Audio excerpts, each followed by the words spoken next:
make amazing observations, hidden figures in plain sight, using the tools of quantification, bring discoveries to life. Hi! Did you know that there are numbers in nature? Hidden figures in the world around us.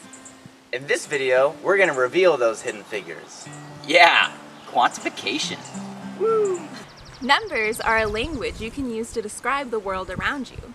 Measuring, counting, timing, and estimating things in nature can help you find patterns, which can help you make more interesting observations.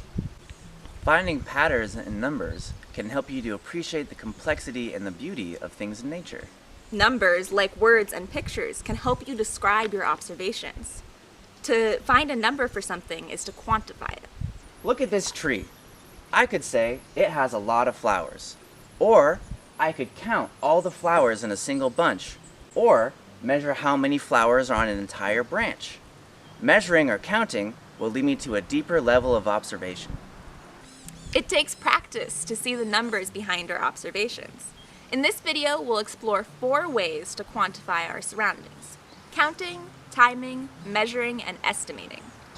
If you'd like to start with just 1 or 2 of these quantification methods, you can use the chapter links in the description. You'll need some paper or something to write on, and a pencil or something to write with, and also some measuring tools if you have them. We're going to measure things in nature.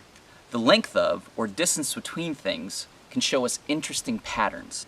To measure things, you can use your own body, such as your hand length, finger width, or your knee height.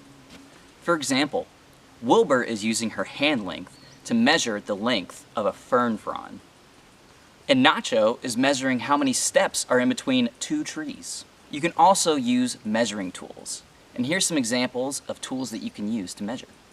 Like Ocean Dance is doing, you could try to measure the length of a leaf. Or like Sunmaster and Fall Blossom are doing, you can measure the distance between 2 objects. Do your best to have clear starting and ending points for your measurements.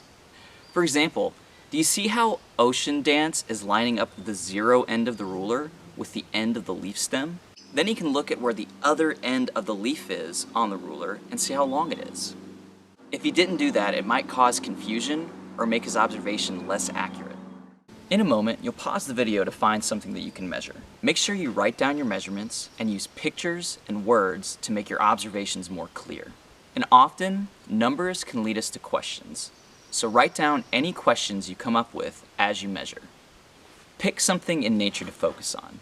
Write and draw about it a bit, then measure it in as many ways as you can, writing down your observations. Ready? Pause the video. Hey, welcome back. How did it go? What kinds of things did you measure? Did your measurements lead to any questions? One banana slug, 2 banana slug, 3 banana slug. Oh, hi there. I was just counting how many seconds it took for a leaf drop from this bridge to reach the water. I can help you practice timing things in nature. 1 second is about as much time as it takes for you to say 1 banana slug or 1 hippopotamus. Or, if you have a stopwatch on your watch or a phone, you could use that too. You can time anything in motion. It could be the time between a behavior that an animal is repeating, like Ocean Dance counting the seconds between bird calls. 3 hippopotamus, 4 hippopotamus. Or it could be how long it takes for something to get from a starting point to an ending point. For example, these students are timing how long it takes for a stick to go from a start point to an end point in the stream. Okay, now it's about to be your turn.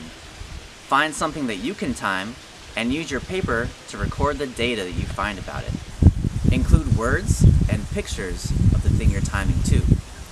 And be sure to think of and write down some questions that you might have. Time to pause the video. Hi again. What was that like? Did anything surprise you?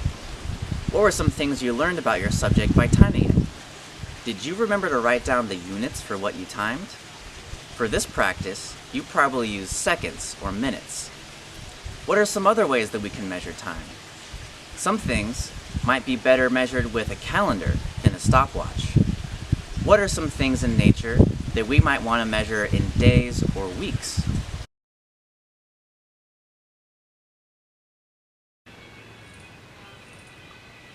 Have you ever counted the petals on a flower? Counting is a way to reveal amazing patterns in nature. You could count the number of one part of an organism like I'm doing with the petals of this flower.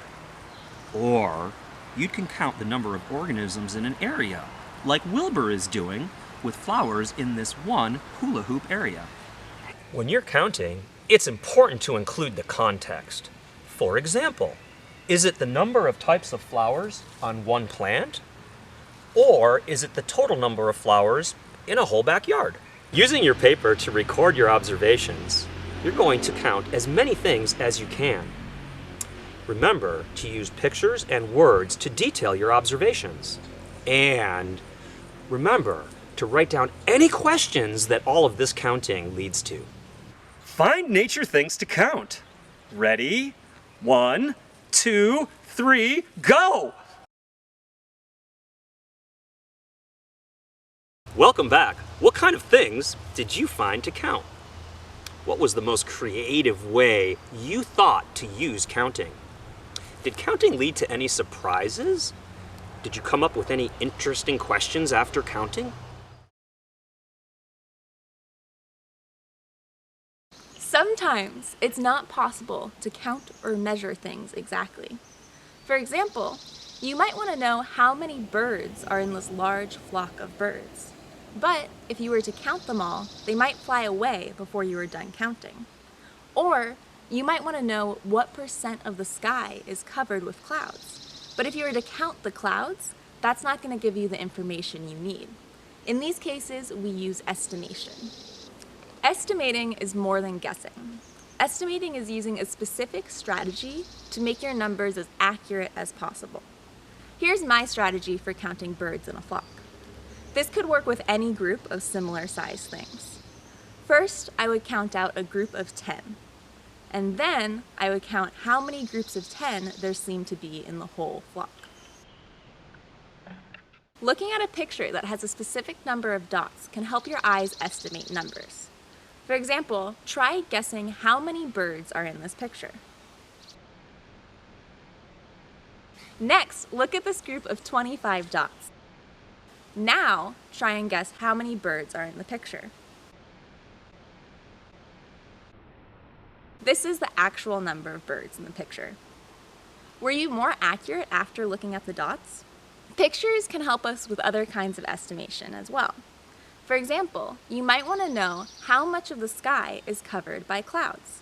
You can use this picture to help you estimate. My sky looks like it has about 60% coverage. Now we're going to go into nature to count or estimate things. If you can count numbers exactly, do that. But if not, you can estimate them. Make sure that you record the numbers you find. When using estimation, you should round off your numbers. For example, you can round to the nearest 10 or 100. It's time to pause the video now. Hey, how did it go? What things were better to count? What things were better to estimate? How did estimating help you learn about what you were looking at? Now that you've tried out skills for quantifying or finding numbers for things in nature, let's take some time to practice. Use one or more of your new skills to count, time, measure, or estimate things in nature that are interesting to you. Try to find creative ways to describe the world around you using numbers. There's no wrong way to do it, and it's okay to make mistakes. We're just testing out our new skills and being creative. Now, pause the video here and see how many ways you can quantify your environment.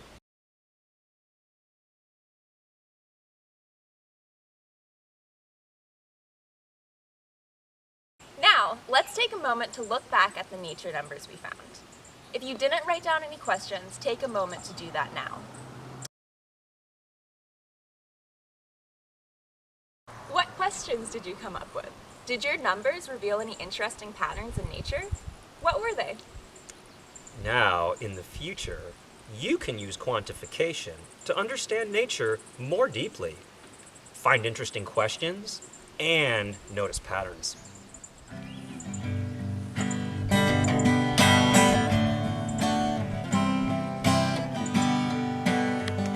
We'll make amazing observations, hidden figures in plain sight, using the tools of quantification, bring discoveries to light. 1, 2, 3, 5, 6, or 8 mysteries in their amounts. All of nature's numbers wait to be revealed when you count.